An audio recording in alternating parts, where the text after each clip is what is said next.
बिस्मिल्लाहिर्रहमानिर्रहीम।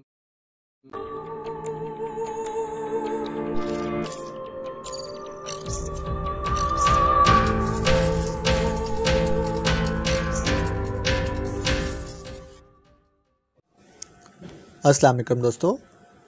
मार section Imran series novel by Irshadul Asar Jafri. अगर आपने अभी तक हमारे चैनल जासूसी दुनिया को सब्सक्राइब नहीं किया तो सब्सक्राइब करें और बेल आइकन पर क्लिक कीजिए।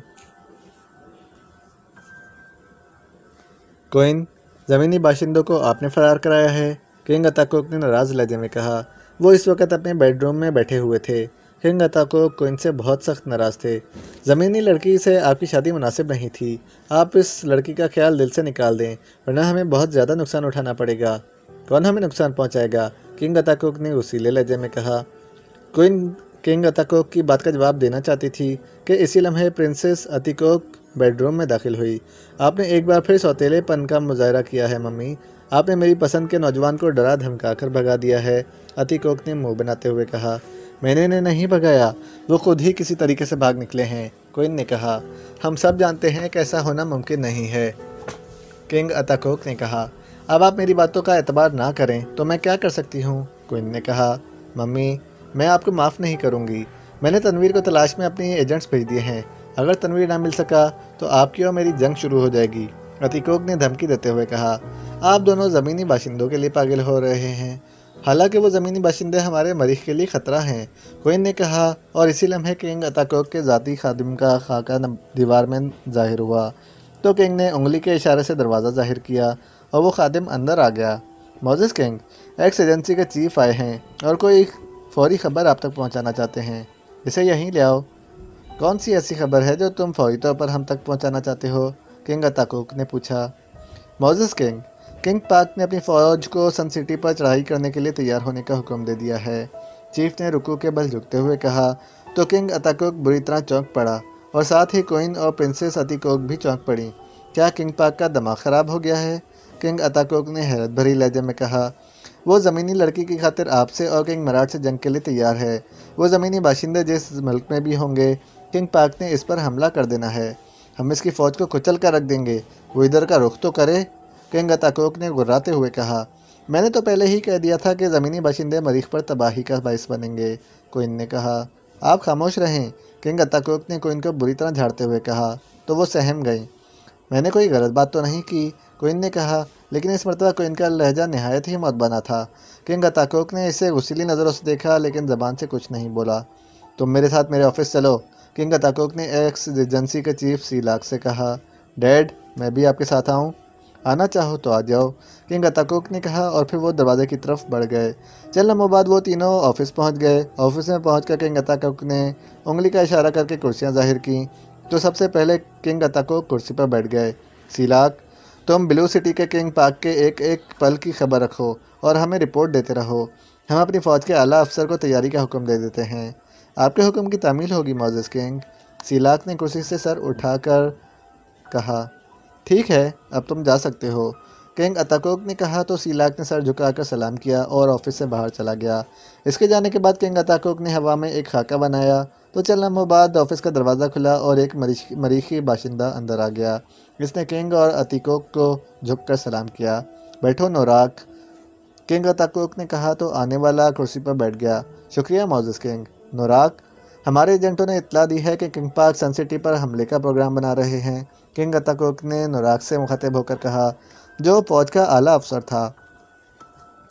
ब्लू सिटी की फ़ौज में इतना दम नहीं है कि वो जिस्मानी तौर पर हमारी फ़ौज का मुकाबला कर सके और आइंदा 10 साल तक मरीख की कोई फ़ौज किसी किस्म का साइंसी असलहा इस्तेमाल नहीं कर सकती। इसलिए मोजेस किंग, हमें ब्लू सिटी की फ़ौज से खौफज़दा नहीं होना चाहिए। अहमक, हम खौफज़दा नहीं हैं। हम तुमसे ये कहना चाहते हैं कि तुम अपनी फ़ौज को मुकम्मल तौर पर तैयार कर लो एक बड़ी जंग के लिए। किंग पाक किसी भी वक्त फ़ौज लेकर सन सिटी पर हमला कर सकते हैं। माफ़ी चाहता हूँ मोजेस किंग, मेरा मतलब हरगिज़ ये नहीं था, नोराक ने घबराए हुए लहजे में कहा। सोच समझ कर बात किया करो।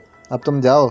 जैसे ही किंग पाक की फ़ौज सन सिटी की तरफ रवाना हुई, हम तक खबर पहुंच जाएगी और हम तुम्हें इत्तला कर देंगे, किंग अताकोक ने कहा। किंग का गुस्सा अभी तक कम नहीं हुआ था और नोराक ने वहां से फ़ौरन भाग जाने में ही आफियत समझी।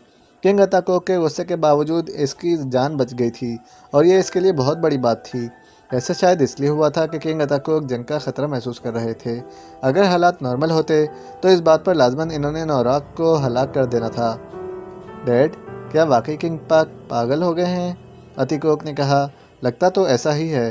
साइंसी असलहा से जंग करना मरीख पर ममनू है, वरना तो हम इसे 1 घंटे के अंदर तबाह कर देते।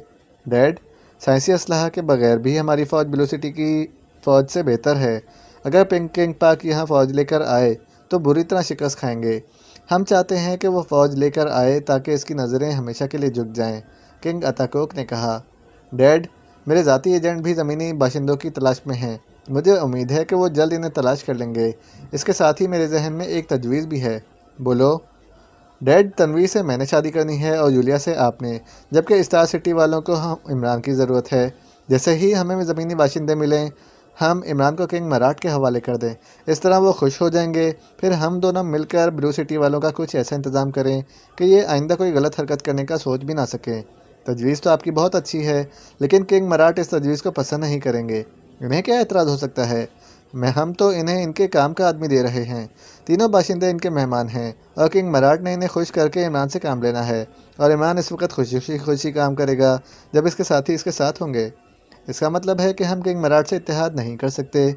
नहीं, हमने इनके मेहमान छीनकर इन्हें नाराज़ किया है। अब इनसे इत्तेहाद नहीं हो सकेगा और फिर हमें इनसे इत्तेहाद करने की ज़रूरत भी नहीं है। हम किसी से कमज़ोर नहीं हैं।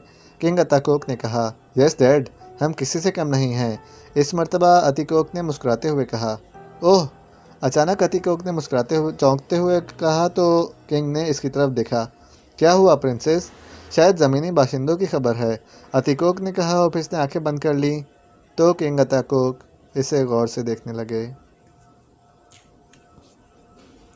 इमरान, तनवीर और जूलिया सहरा में एक तरफ बढ़ते जा रहे थे कि दूर रोशनी का एक सैलाब सा नमूदार होता हुआ नजर आया। इनकी आंखें चुदिया गईं और इन्होंने फ़ौरन ही अपनी आंखें बंद कर लीं। रेत पर गिर जाओ। तनवीर और जूलिया के कानों में इमरान की आवाज़ टकराई तो वो दोनों रेत पर गिर गए। सहरा में गर्मी इतनी बढ़ गई थी कि वो पसीने में शराबूर हो गए। ये गर्मी की शिद्दत बहुत देर तक रही। काफ़ी देर बाद इन्होंने आंखें खोली और रेत से उठकर खड़े हुए। ये क्या हुआ था? मरीख पर शहाब साकिब बहुत गिरते हैं। ये भी कोई शहाब साकिब था, लेकिन यहाँ से कम सैकड़ों किलोमीटर दूर। अगर ये कहीं हमारे करीब गिरता तो हमें जलाकर कोयला बना देता।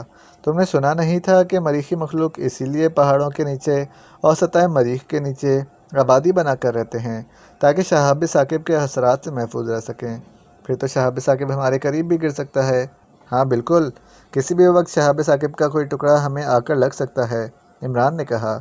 एक तो तुम्हारी वजह से हम हर वक्त मुश्किलों में घिरे रहते हैं, तनवीर ने मुंह बनाते हुए कहा। मेरी ही वजह से तो तुम मरीख के शाही ख़ानदान में शामिल हो रहे थे और अब तुम खुद भाग आए, तो मेरा क्या कसूर है?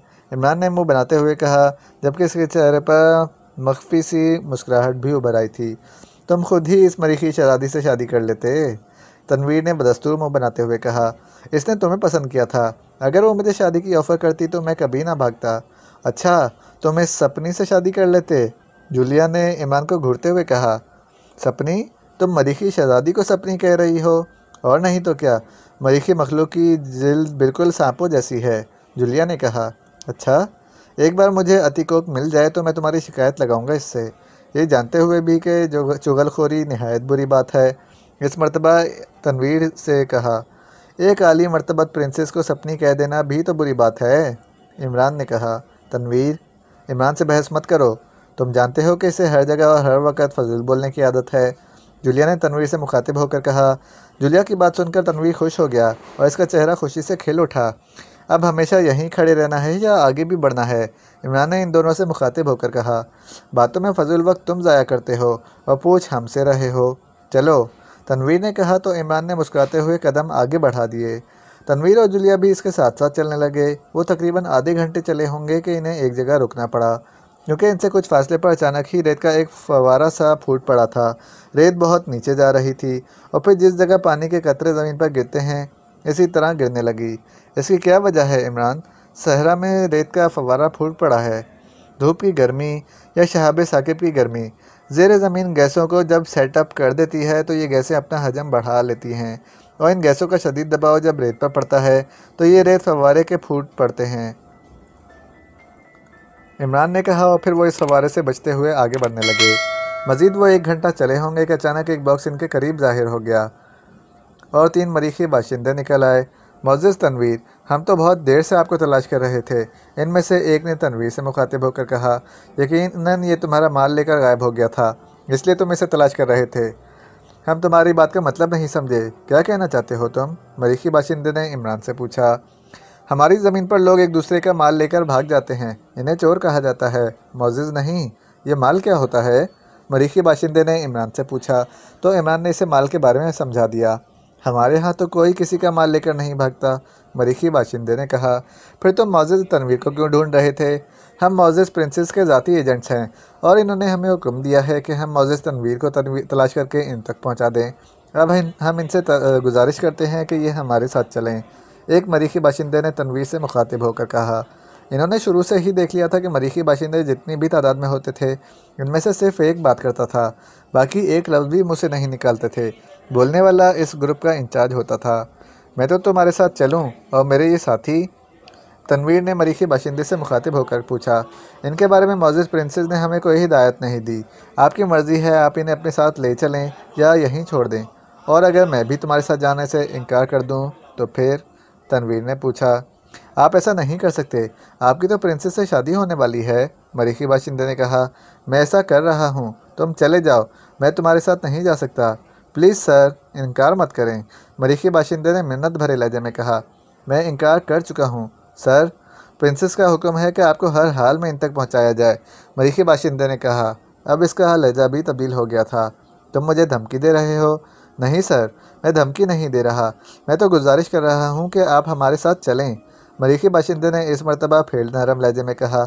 मैं हरगिज़ तुम्हारे साथ नहीं जाऊँगा, जाओ अपनी प्रिंसेस को बता दो कि मैं इससे शादी नहीं करना चाहता, तनवीर ने कहा। तो इसी लम्हे मरीखी बाशिंदे के हथियार में हाथ में रिवॉल्वर नज़र आने लगा।